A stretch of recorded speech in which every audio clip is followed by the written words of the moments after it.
You signed away any control of that foundation 3 years ago, Andrew hissed, his face flushed with anger as he towered over me on the moonlit terrace. Or have you forgotten the restructuring documents you so obligingly approved? Documents you presented as a tax optimization strategy. I countered, my voice finding strength I thought had long disappeared. Papers you had me sign while I was recovering from surgery, barely able to focus through the pain medication. Marcus stood silently beside me, his presence giving me courage as I finally confronted the man who had systematically dismantled everything I once was. That outdated program you're so eager to destroy has produced more software engineers from underserved communities than any other initiative in Chicago. I continued, years of suppressed truth finally breaking free. It's my grandmother's legacy, and you lied to me about what you planned to do with it. Andrew's mask of civility dropped completely as he grabbed my wrist. You're making a scene, Clara. We'll discuss this at home. That's when Marcus stepped forward, his voice calm but firm. Take your hand off her. Now. Have you ever watched someone you love slowly erase who you are, piece by piece, until you barely recognize yourself in the mirror? Have you felt the devastating realization that the person who promised to support your dreams has actually been systematically destroying them? This is the story of how I lost myself in a marriage that dimmed my light, and how an unexpected reunion at a gala became the catalyst for reclaiming not just my family's legacy, but my very identity. Hey, my beautiful sisters, there's something powerful about standing in our truth after years of shrinking ourselves for someone else. That moment when we realize we've let someone convince us our passions and history don't matter. Today's story is for every woman who's felt herself fading in a relationship's shadow. Remember, your inner fire may have been dimmed, but it was never extinguished. Sometimes all it takes is one spark, one person who truly sees you to reignite that flame. The grand ballroom of Chicago's Blackstone Hotel glittered with crystal chandeliers and the diamonds of the city's elite. I smoothed the front of my burgundy evening gown, fingers lingering on the delicate beadwork that had cost more than my monthly mortgage payment.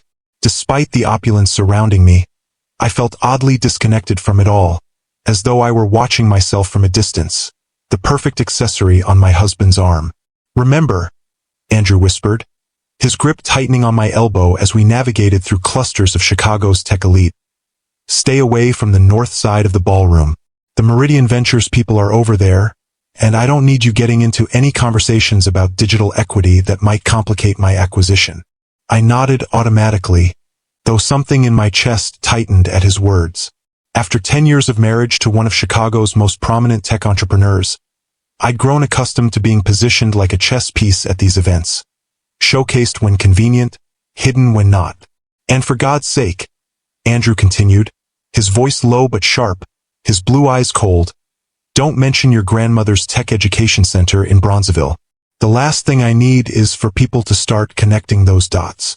I know how to behave at a gala, Andrew, I replied, keeping my voice steady despite the familiar sting of his condescension.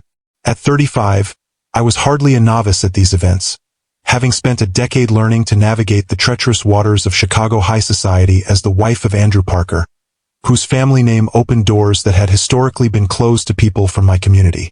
Good. His smile didn't reach his eyes as he guided me toward a group of investors. Because the Meridian acquisition closes next week, and nothing can interfere with that. Nothing. The warning in his tone was unmistakable. The Meridian Ventures acquisition, a $300 million deal that would fold a promising community-focused AI startup into Andrew's tech conglomerate, Summit Digital, represented his crowning achievement, the culmination of years positioning himself as the visionary who could democratize technology while systematically absorbing his competitors. Andrew, there you are. A silver-haired man in an impeccably tailored tuxedo approached, hand extended. The governor was just asking about the integration timeline. Robert, perfect timing. Andrew's demeanor transformed instantly, his smile warming as he clasped the man's hand. Clara, darling, why don't you get yourself a drink while Robert and I chat? It wasn't a suggestion. I nodded gracefully, years of practice allowing me to mask the dismissal with a poised smile. Of course. Lovely to see you again, Robert. As I glided away, A familiar hollowness expanded within my chest. 10 years ago, when I'd fallen in love with the charismatic young tech entrepreneur with ambitious dreams, I'd never imagined becoming an accessory to be displayed or concealed according to his needs.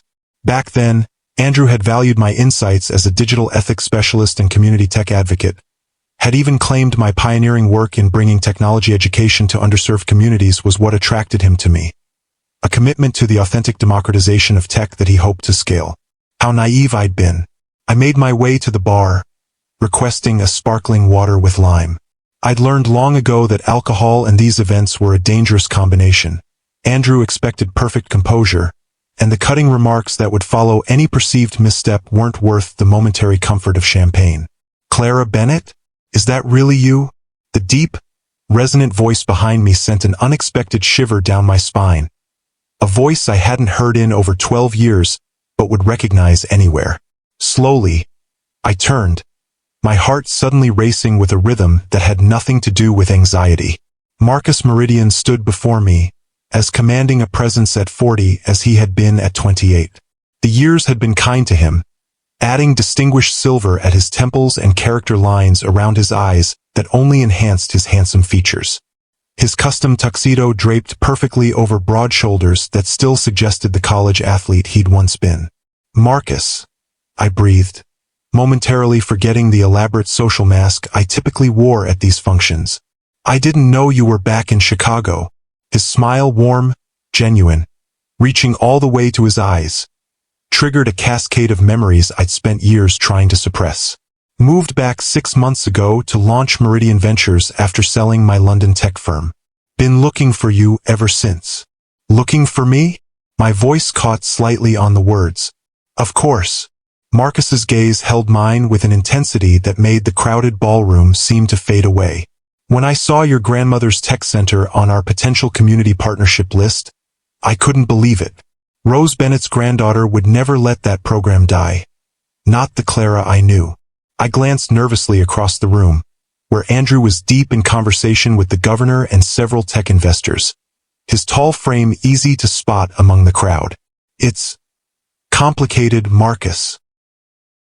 I figured as much when I discovered you're married to the CEO who's acquiring my company." His voice held no judgment, only a question. "What I can't figure out is why your name isn't on any of the Bennett Tech Legacy Foundation documents anymore. Almost like someone wanted to hide your connection to the program." The truth of his observation hit me like a physical blow. For 3 years, Andrew had been systematically erasing my ties to my family's historic tech education center, transferring control to a Summit Digital subsidiary, filing paperwork while I was away visiting my sister in Atlanta, creating a complex legal labyrinth that had left me feeling increasingly powerless to protect my grandmother's legacy. "Perhaps we should discuss this somewhere else," I suggested, acutely aware of Andrew's frequent glances in my direction despite his apparent absorption in his conversation. "The terrace," Marcus suggested, nodding toward the French doors that led to the hotel's famous lakeside balcony. I hesitated, years of conditioning making me instinctively calculate Andrew's potential reaction. But something stronger, perhaps the remnants of the woman I'd been before my marriage, or perhaps the woman I was finally ready to become, propelled me to nod. "Yes, I'd like that." The cool evening air was a relief after the stuffy formality of the ballroom. Lake Michigan stretched before us, a vast darkness punctuated by the twinkling lights of boats and the distant Michigan shoreline. I took a deep breath, feeling as though it was my first full inhalation in hours. "You look beautiful, Clara," Marcus said quietly, his eyes reflecting the soft glow from the ballroom behind us. "But something's different. The fire I remember, it seems dimmed." The simple observation, delivered without accusation, broke something open inside me. "Life will do that," I replied, my voice barely above a whisper. 10 years of being told your passions are impractical. Your family history is irrelevant. Your community connections are embarrassing. It takes a toll. "Andrew did that to you?" The gentle question held no surprise, only confirmation of something Marcus had already suspected. I turned to face the lake, finding it easier to speak my truth without meeting his gaze. "Not all at once. Gradually. So gradually I hardly noticed until I barely recognized myself. I paused, gathering courage. But we're not here to discuss my marriage. You mentioned my grandmother's tech center. Yes. Marcus moved beside me at the railing, respectfully maintaining a proper distance while still creating a sense of intimacy. When I returned to launch Meridian Ventures, I began reviewing potential community partnerships. The Bennett Tech Legacy Foundation caught my attention immediately, not just because of the incredible work it's done bringing coding education to Southside communities for 30 years, but because I remembered it was your grandmother's vision. Grandma Rose's legacy, I murmured, memories flooding back of the converted warehouse on 47th Street that had housed one of the first community-owned tech education centers in the country. The building where I had grown up learning to code, where community elders had gathered to bridge the digital divide, where I'd first discovered my passion for technology as a tool for community empowerment.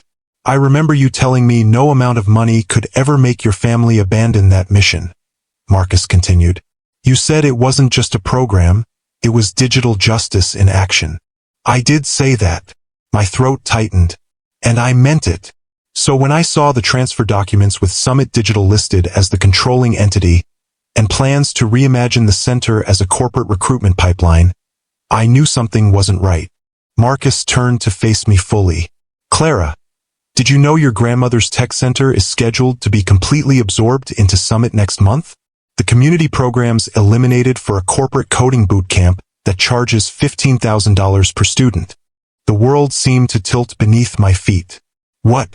No, that's impossible. Andrew promised the center would be expanded, not transformed. He said it would become a flagship example of Summit's community commitment. Marcus's expression softened with sympathy. I have the strategic plan in my office. Signed by Andrew Parker 3 months ago. I gripped the railing, my knuckles whitening. 3 months ago, I'd been in Atlanta helping my sister through a difficult pregnancy. Andrew had insisted I stay as long as needed, had been unusually supportive of my extended absence. Now I understood why. He lied to me? I whispered, the full weight of the betrayal crashing down. All these years he's been lying. I'm sorry, Clara. Marcus's voice was gentle. When I realized what was happening, I tried to find you. But at every tech conference, every innovation summit, Andrew was there without you. When I asked about you, he'd say you were traveling or working on private projects. It was like he was deliberately keeping us apart. I confirmed, pieces falling into place with devastating clarity. He knows about our history, not everything, but enough to see you as a threat. If you've ever had someone deliberately keep you from your purpose, from the people who truly see you, hit that like button right now. Sometimes it takes years to recognize when we're being isolated from the connections that give us strength. Our history, the unspoken weight of those words hung between us. 12 years ago, Clara Johnson and Marcus Meridian had been young, brilliant, and passionately in love. I, a promising computer scientist specializing in ethical AI, he the founder of one of the first community-focused cybersecurity firms in Chicago. Our relationship had seemed destined for permanence until Marcus's mentor had offered him a once-in-a-lifetime opportunity to develop his technology in London with an ultimatum: the international expansion or his relationship with the community-focused programmer who would limit his global potential. Marcus had left. I had been devastated. And 6 months later, when Andrew Parker began courting me with promises of scaling my community tech education vision through responsible corporate resources, I'd been vulnerable to his charm and apparent respect for my mission. Clara, Marcus's voice pulled me back to the present. There's something else you should know.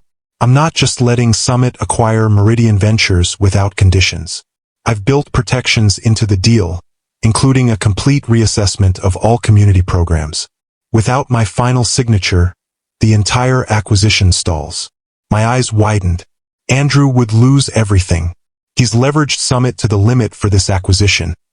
It's his path to competing with the Silicon Valley giants. I know. Marcus's expression was solemn. The final papers are signed next week. But before I make that decision, I needed to understand your involvement. Whether you truly supported transforming your grandmother's tech center, or if I'd been manipulated out of my inheritance. I finished for him, a cold clarity settling over me. The answer is both simpler and more complicated than that. Before I could elaborate, the terrace doors swung open with force, and Andrew's imposing figure cut through the ambient light. Even from a distance, I could see the barely controlled fury in his stance. His face flushed with anger. "Clara," he called, his voice carrying the false warmth he reserved for public settings while his eyes flashed a warning. "Darling, the governor's wife has been asking for you." I straightened my spine, drawing strength from a well I'd thought long dry. "Please tell her I'll be in shortly, Andrew. Mr. Meridian and I are discussing some concerns about the Bennett Tech Legacy Foundation." Andrew's smile tightened as he approached, placing a possessive hand at my waist. "Business talk can wait for office hours. This is a celebration, after all." "A premature one, perhaps," Marcus remarked mildly, "given that the acquisition paperwork hasn't received final signatures." The hand at my waist tensed. "A formality, surely. The preliminary agreements were quite clear." "Preliminary agreements made before I completed my community impact assessment," Marcus corrected. "Before I discovered the plan changes to programs like the Bennett Tech Legacy Foundation." Andrew's facade of geniality slipped momentarily, revealing the calculation beneath. "I see. And is that why you've sought out my wife at a social function? To discuss business concerns?"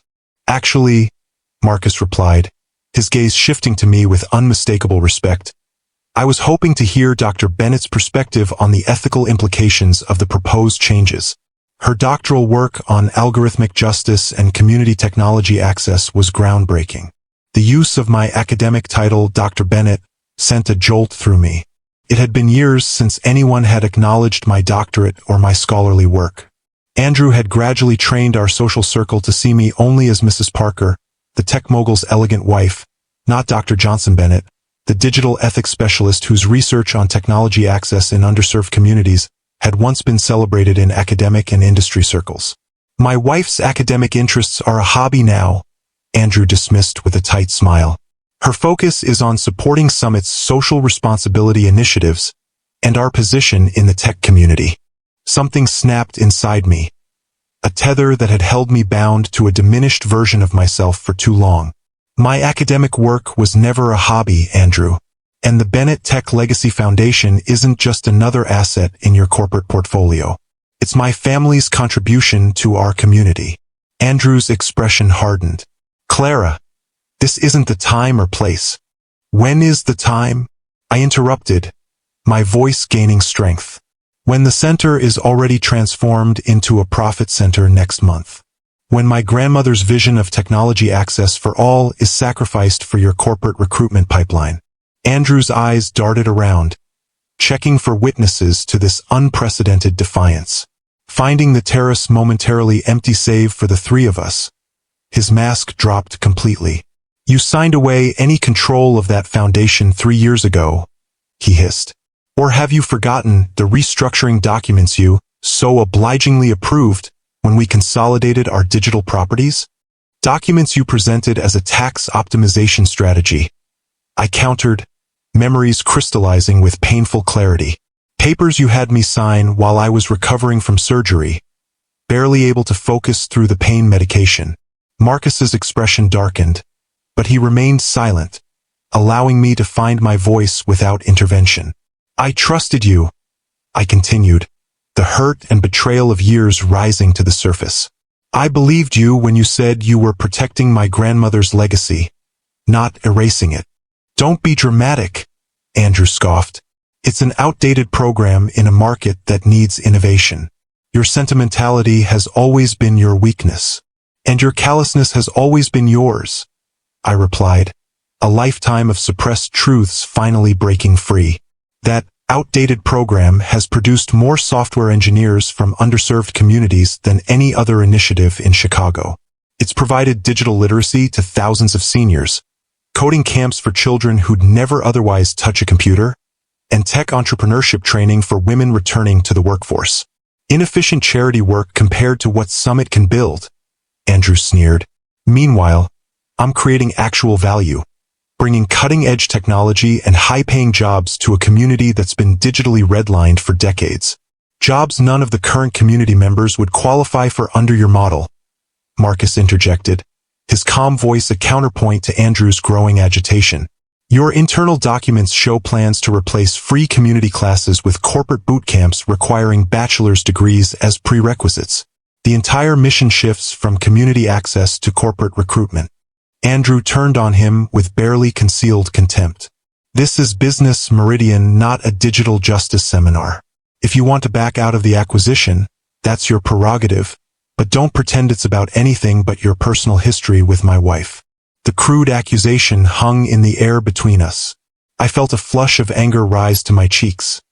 Not embarrassment, but righteous indignation at Andrew's attempt to reduce a substantive ethical concern to petty personal jealousy. Our personal history ended 12 years ago, I stated firmly. But my family's commitment to technology access in our community goes back 3 decades. And that's what's at stake here. Andrew's hand closed around my arm, his fingers digging in painfully. We're leaving. Now. Take your hand off her. Marcus's voice was quiet but carried an unmistakable warning. For a moment, the 3 of us stood frozen in a tableau of tension. Then Andrew released me with a dismissive gesture. Fine. Have your little reunion. But remember, Clara, everything you have, our home, your position on the museum board, your entire life in Chicago society, exists because of me. Walk away from that if you want, but don't expect to keep any of it. With that parting threat, he turned and strode back into the ballroom, leaving me shaking with a mixture of fear and something else. Something that felt dangerously like freedom. Are you all right? Marcus asked softly. I wasn't. Not remotely. But for the first time in years, I felt fully present in my own body, my own mind. I will be, I answered, and was surprised to find I believed it.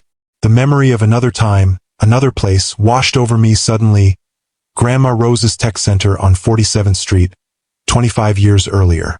I was 10 years old, sitting before a bulky desktop computer while my grandmother's hands guided mine on the keyboard. This is power, Clara, she told me, her voice rich with the Mississippi cadence she never lost despite 50 years in Chicago. Not just the machine, the knowledge. They can take your things, but they can't take what's in your mind unless you let them. Rose Bennett had been a pioneer, one of the first black women to work in computing during the 1960s. When discrimination pushed her out of corporate America, she'd used her savings to buy that old warehouse and transform it into a place where our community could access the digital tools and knowledge that were increasingly determining who would thrive in the new economy. Technology isn't neutral, baby, she'd often say. It's built by people with biases, serving interests with agendas. That's why our people need to be not just users, but creators. We need to be in the room where the code is written. Growing up in that center, surrounded by her vision, I'd absorbed those lessons into my very being. By 17, I was teaching coding classes to seniors. By 20, I'd earned a full scholarship to Northwestern's computer science program. By 25, I was completing my doctorate in ethical AI development, focused on addressing algorithmic bias in systems that affected marginalized communities. That was when I met Marcus. He'd come to a conference where I was presenting my research, a rising star in cybersecurity who'd founded his company with a similar mission, protecting vulnerable communities from digital exploitation. Our connection had been immediate, electric, and grounded in shared values. I've never met anyone who thinks about tech the way you do, he told me on our 3rd date, as we sat on the shore of Lake Michigan, much like where we stood now. Most people see either the profit or the problem. You see the potential, what it could be if built with justice at its core. For 2 years, we'd been partners in every sense, supporting each other's work, challenging each other's thinking, building dreams of how we might transform the digital landscape together. When Grandma Rose passed away, leaving me the tech center and its foundation, Marcus had been there, helping me navigate my grief while expanding her vision. Then came the London opportunity, a chance for Marcus to scale his cybersecurity platform globally, backed by investors who could make his solutions accessible worldwide. It should have been our opportunity, but his mentor had made it clear. The investors wanted Marcus alone, unencumbered by distractions, like a partner whose work was focused on local community impact rather than global scale. "They're wrong about you," Marcus had said, his voice breaking as we stood in my apartment the night before his flight. "Your work has global implications. They just can't see it." "Then help them see it," I'd urged. "Go to London. Prove what's possible. We'll figure out the rest." But we never did. The distance, the time zones, the all-consuming nature of building something from nothing, they created a chasm neither of us knew how to bridge. Our calls grew shorter, less frequent. Our shared vision blurred with distance. After 6 months, we were more like friendly strangers than partners, and when the calls stopped altogether, I told myself it was inevitable, that some loves weren't meant to survive the real world. Drop a heart in the comments if you've ever had to reclaim your power from someone who tried to take it from you. 6 months after Marcus left for London, I met Andrew Parker at a tech innovation gala much like tonight's. He was charismatic, ambitious, and seemingly fascinated by my work at the Bennett Foundation. Where Marcus and I had been equals, Andrew positioned himself as my champion, someone who could amplify my vision through his connections and resources. "What you're doing at that center is remarkable," he'd said during our first dinner. "But imagine what it could become with proper funding, with corporate partnerships. I could help you scale that impact tenfold." It was a seductive proposition, especially to someone still nursing a broken heart and questioning her own worth. Andrew represented not just romantic attention but professional validation, proof that my work mattered beyond the boundaries of my community. Our courtship was a whirlwind. Andrew introduced me to Chicago's elite, positioned me as a thought leader at prestigious events, made me feel valued in ways I'd been craving. When he proposed after just 4 months, it felt like the beginning of a powerful partnership. "Together, we'll transform how technology serves communities," he'd promised. "Your vision, my resources, will be unstoppable." The first year of our marriage seemed to fulfill that promise. Andrew created a corporate social responsibility initiative at Summit Digital that partnered with the Bennett Foundation, providing equipment, volunteer instructors, and visibility. I was appointed to lead the initiative while continuing to oversee the foundation, and for a while it felt like I truly had the best of both worlds: my community work and access to corporate resources. The changes came so gradually I barely noticed them. First, Andrew suggested I step back from teaching classes at the center to focus on strategic direction. Then came recommendations to professionalize the foundation's board by adding his business associates.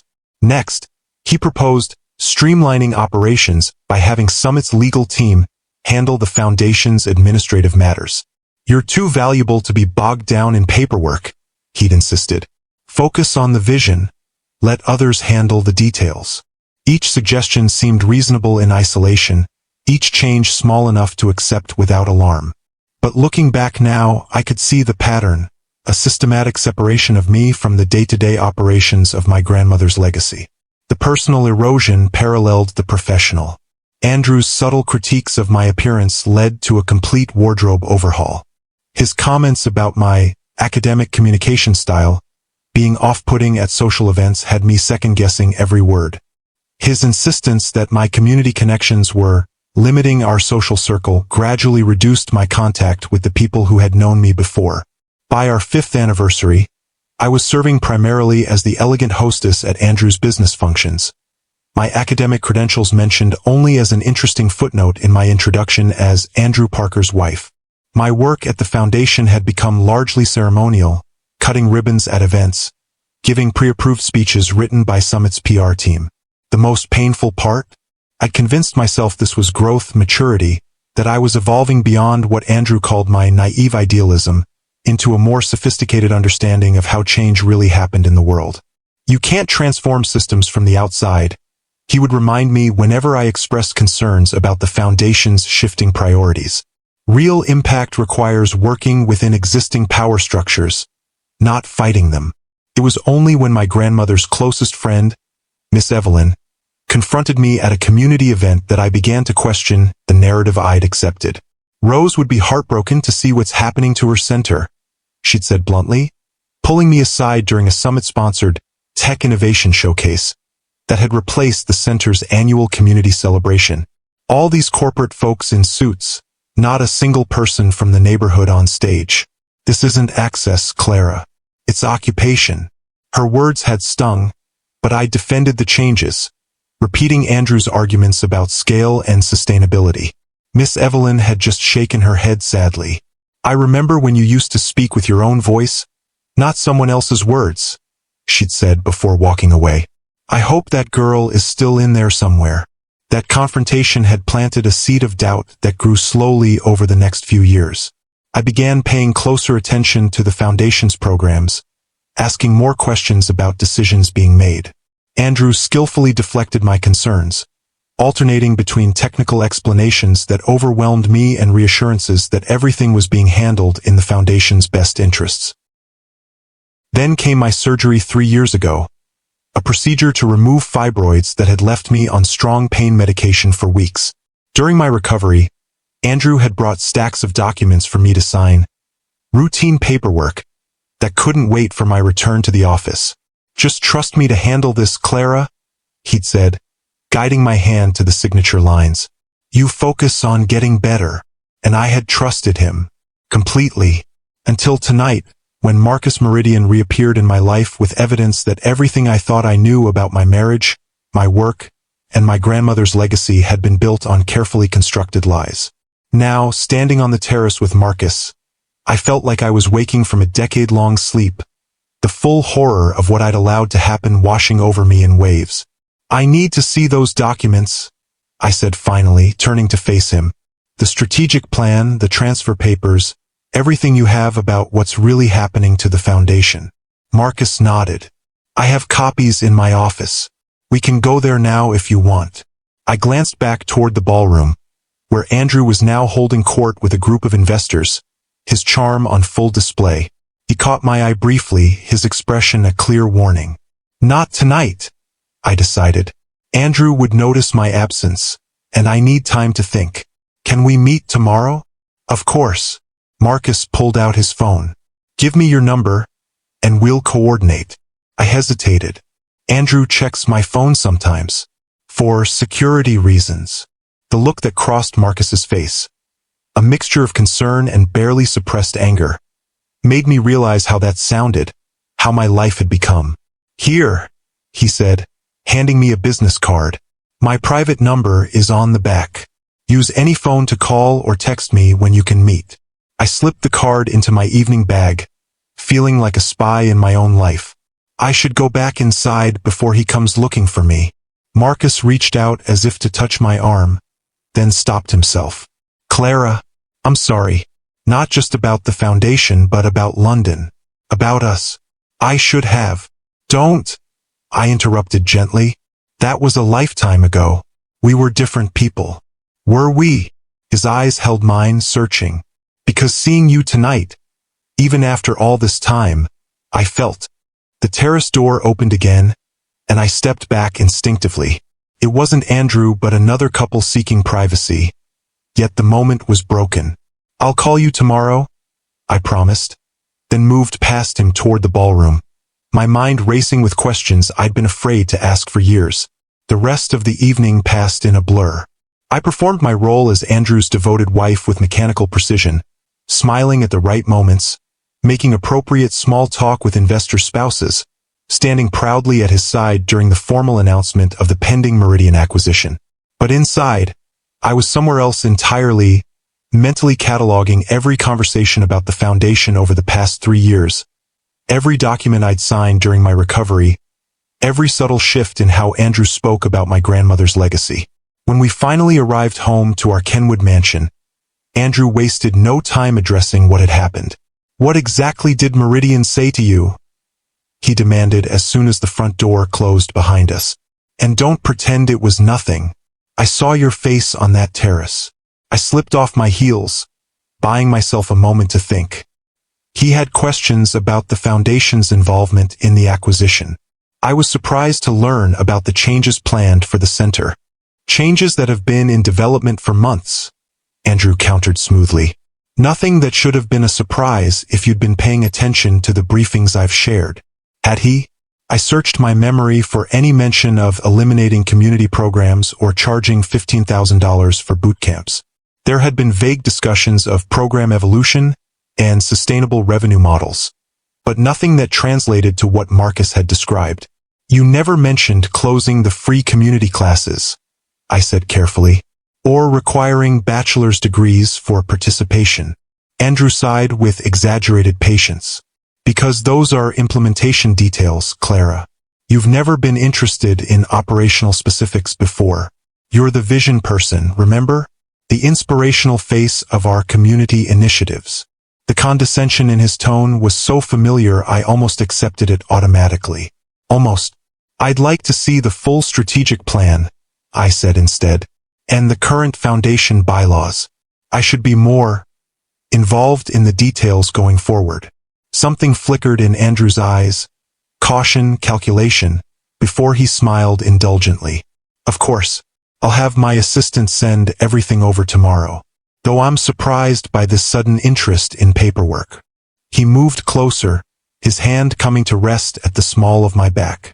Is this really about the foundation, or about seeing your ex tonight? The question was a trap, designed to shift the conversation from his actions to my loyalties.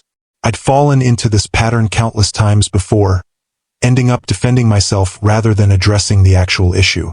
It's about my grandmother's legacy, I replied firmly, and my responsibility to it. Andrew's expression hardened slightly. Your responsibility is to our partnership, Clara, to the life we've built together. Meridian Ventures is a business acquisition, nothing more. Don't let old feelings cloud your judgment about what's best for Summit, and by extension, for us. He leaned in to kiss me, a gesture that would normally signal the end of any disagreement. I turned my face slightly, his lips landing on my cheek instead. I'm tired, I said quietly. It's been a long evening. The flash of surprise in his eyes was quickly masked. Of course, you get some rest. I have some emails to send before bed. As I climbed the sweeping staircase to our bedroom, I felt Andrew's eyes on my back, assessing, recalculating. For the first time in our marriage, I had deviated from the script, and we both knew it. The next morning, I met Marcus at his office downtown. He had arranged for a lawyer specializing in nonprofit law to join us, a woman named Vanessa who listened intently as I explained how Andrew had manipulated me into signing away control of the foundation. Based on what you've described, Vanessa said after reviewing the documents, we have grounds to challenge the transfer. The fact that you were under the influence of post-surgical medication, combined with the misrepresentation of what you were signing, constitutes a clear breach of fiduciary duty. What does that mean practically? I asked. It means we can file for an emergency injunction to halt any changes to the Foundation's programs while we challenge the validity of the transfer, she explained. But we need to move quickly. Once those programs are dismantled, it will be much harder to restore them. Marcus leaned forward. There's another angle here. The Meridian acquisition gives us leverage. Summit Digital is financially overextended. They need this deal to close. I can make our final approval contingent on returning control of the foundation to Clara. Would you do that? I asked, surprised by his willingness to use his business position to help me. In a heartbeat, he replied without hesitation. This acquisition makes business sense for Meridian, but not at the cost of destroying your grandmother's legacy. For the first time since the gala, I felt a flicker of real hope. So what's our next step? I've called an emergency meeting of Summit's board for tomorrow morning, Marcus explained. As the acquiring company, I have that right. I'll present our concerns about the foundation's future and make it clear that the deal hinges on resolving them.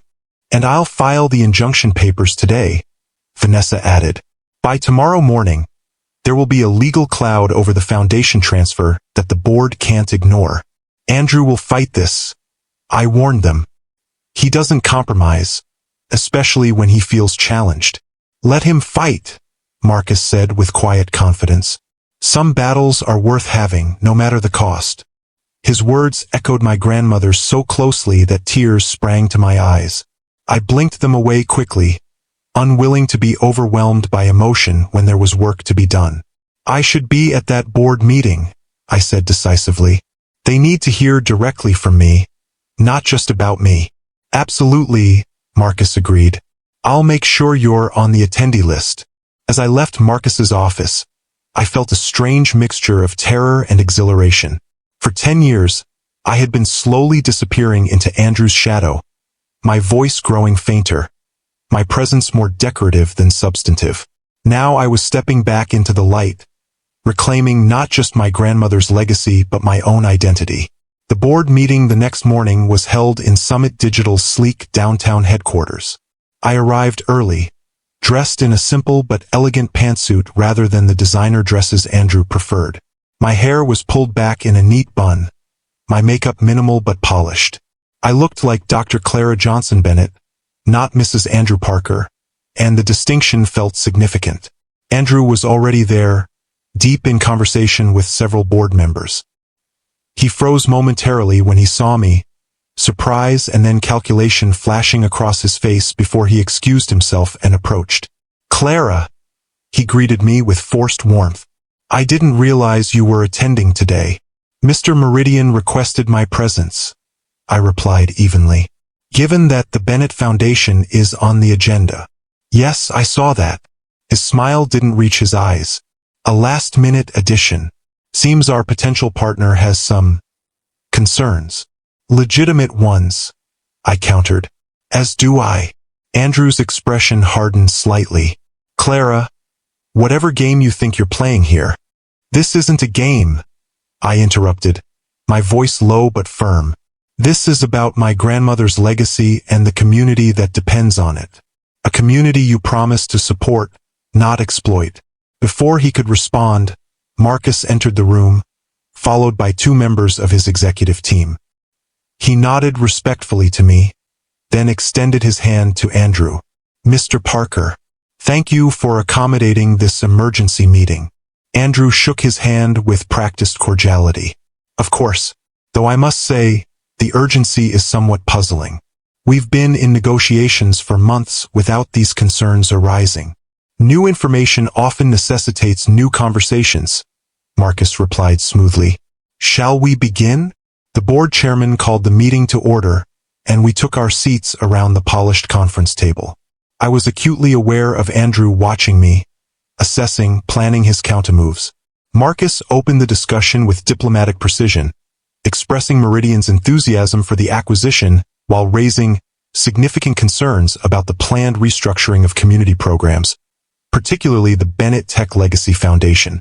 He presented the evidence methodically, the original mission of the foundation, the documented impact of its programs, and the stark contrast with Summit's plans to replace free community access with expensive boot camps. These changes, Marcus concluded, fundamentally contradict both the foundation's stated purpose and Meridian's own commitment to digital equity. Before we can proceed with the acquisition, we need assurances that these community resources will be preserved, not dismantled. Andrew responded with the smooth confidence that had built his empire, dismissing Marcus's concerns as well-intentioned but misguided. He spoke of modernizing the foundation's approach, creating sustainable revenue models, and elevating the quality of programming. All the euphemisms I'd heard before that masked the true intent, transforming a community resource into a profit center. And of course, he added with practiced sincerity, these changes have been developed with input from all stakeholders, including my wife, who shares her grandmother's commitment to community impact.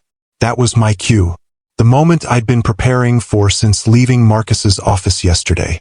"Actually," I said, my voice clear and steady as all eyes turned to me, "that's not accurate." The room fell silent. Andrew's expression froze in a mask of polite attention that didn't match the warning in his eyes. The Bennett Tech Legacy Foundation was established by my grandmother, Rose Bennett, with a clear mission: to ensure technology would be a tool for empowerment, not exclusion in underserved communities. I began, drawing strength from the memory of her voice. For 30 years, that mission has been fulfilled through free coding classes, digital literacy programs for seniors, technology access for students without home computers, and entrepreneurship training for community members. I turned to face the board directly, these powerful men and women who had only ever seen me as Andrew's elegant accessory. What Summit Digital is proposing isn't an evolution of that mission. It's an erasure. And contrary to what my husband has suggested, these changes were not developed with my informed consent. I placed a folder on the table, copies of the documents Vanessa had prepared, showing the timeline of the Foundation's transfer during my medical recovery. 3 years ago, while I was recovering from surgery and heavily medicated, I was presented with documents characterized as routine tax restructuring. In reality, they transferred complete control of my family's foundation to Summit, removed me from meaningful oversight, and paved the way for the dismantling of programs that have served our community for decades. Andrew interrupted smoothly, his voice tight with controlled anger. Clara is understandably emotional about her family's legacy, but business decisions must be based on sustainability, not sentiment. The current model is inefficient and outdated. Is it? I countered, opening another folder, the impact data Marcus had helped me compile. Because the Foundation's metrics tell a different story. Community participation has increased 27% year over year. Graduate employment rates exceed 80%. Return on investment in terms of community economic impact is demonstrably positive. I distributed copies to each board member. Data Andrew had deliberately kept from their discussions. What's more concerning, I continued, is how control of the Foundation was transferred to Summit Digital in the first place. I placed the final document on the table, the injunction Vanessa had filed yesterday, challenging the validity of the transfer based on my impaired condition and Andrew's misrepresentation.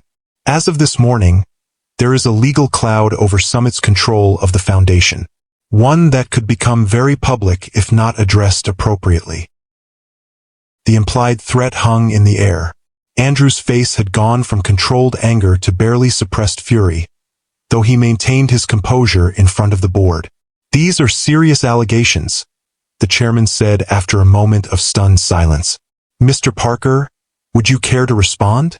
Andrew's response was masterful, acknowledging my misunderstanding of the documents while suggesting my medical condition might have affected my memory of discussions we'd supposedly had about the transfer. He expressed regret for any confusion while firmly maintaining that everything had been done properly and with my informed consent.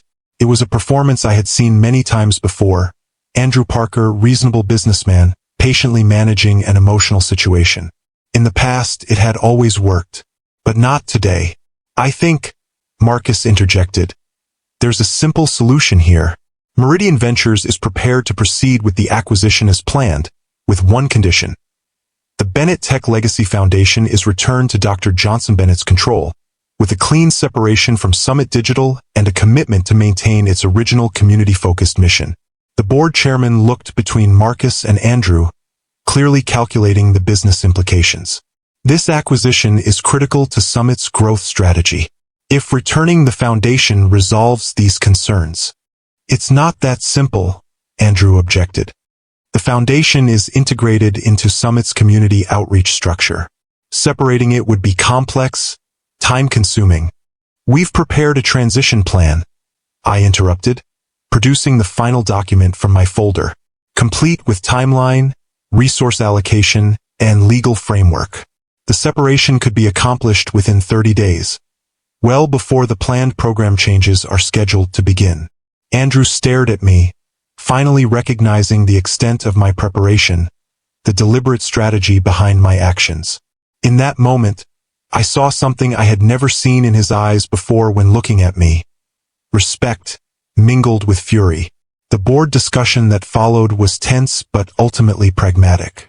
The acquisition was too important to Summit's financial future to risk over a relatively small foundation, especially one that now carried potential legal and public relations liabilities. By meeting's end, a resolution had been approved. The Bennett Tech Legacy Foundation would be returned to my independent control, with a one-time transition grant from Summit to ensure program continuity. In exchange, Meridian Ventures would proceed with the acquisition as planned, with closing scheduled for the following week. As the board members filed out, Andrew remained seated, his expression unreadable. I gathered my documents slowly, waiting for the inevitable confrontation. When we were alone except for Marcus, who stood respectfully distant but clearly unwilling to leave me alone with Andrew, my husband finally spoke. 10 years together, and this is how you choose to end it? By ambushing me in my own boardroom. This isn't about our marriage, Andrew, I replied quietly. It's about my grandmother's legacy. About promises you made and broke. Don't be naive, Clara. This is absolutely about our marriage. His voice was cold, controlled. You've made your choice very clear today. I met his gaze steadily. Yes, I have. I've chosen to reclaim what should never have been taken from me.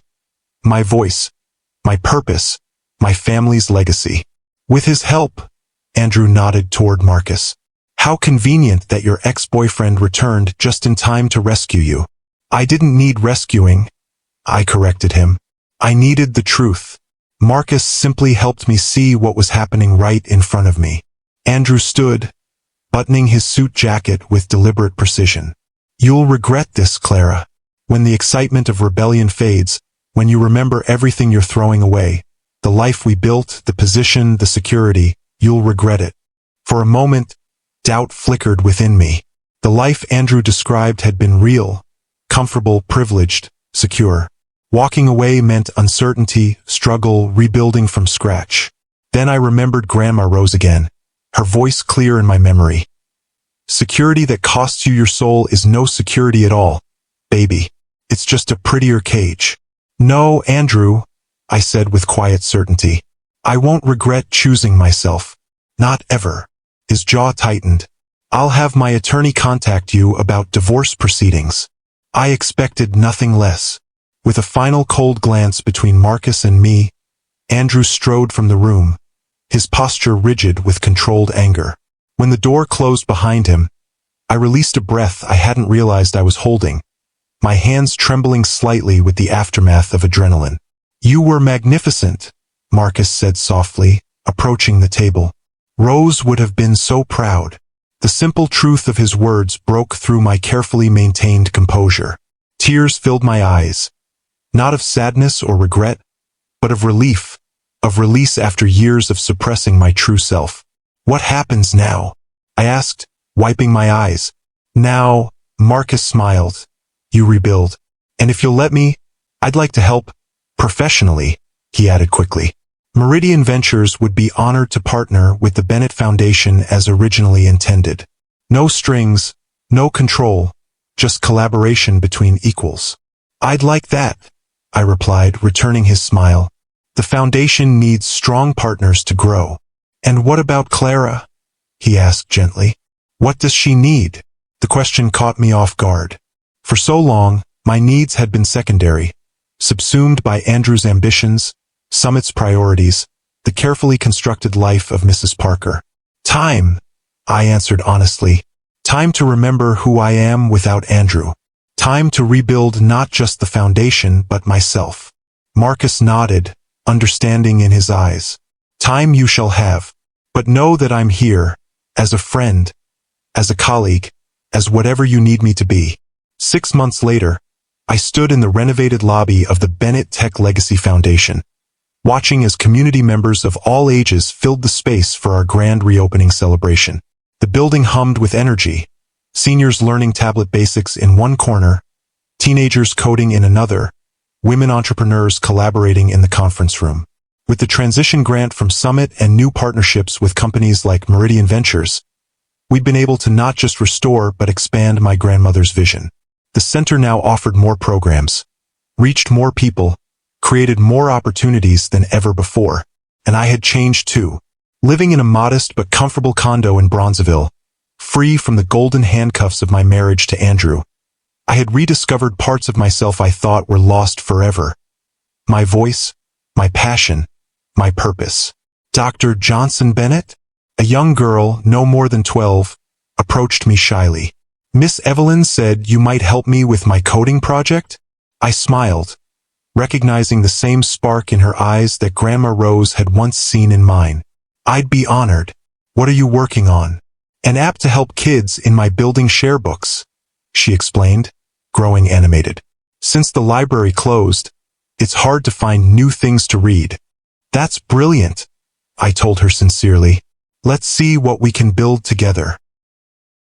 As we sat down at a computer station, I caught sight of Marcus across the room, deep in conversation with Miss Evelyn. He glanced up, meeting my eyes with a warm smile that held promise but no pressure. We'd been rebuilding our friendship slowly, carefully, both of us wiser than we'd been 12 years ago. Whether that friendship would grow into something more remained to be seen. But for the first time in a decade, I was making choices based on my own desires, my own values, my own truth, not someone else's expectations or demands. You know, the girl said as we began mapping out her app, my mom says you're like a phoenix. A phoenix? I echoed, curious. She nodded solemnly. A bird that burns up but then comes back stronger from the ashes. She says that's what you did with this place. And with yourself. Out of the mouths of babes. I smiled, touched by the metaphor's accuracy. Your mom is very wise. Sometimes we have to lose everything to remember what matters most. And what matters most to you, Dr. Johnson-Bennett? She asked with the direct curiosity of youth. I looked around at the center buzzing with activity, at Miss Evelyn and Marcus laughing together, at this bright young girl beside me, and felt a deep sense of rightness settle in my chest. This, I told her simply, being exactly who I'm meant to be, doing exactly what I'm meant to do. There's no greater freedom than that. If this story of reclaiming your legacy and finding your voice again resonated with you, subscribe to Timeless Love Tales with Mr. Harrison for more stories that remind us of our worth and power. Remember, Queens, it's never too late to rediscover the fire within you that others tried to dim. Your crown may get heavy, but never let anyone take it from you.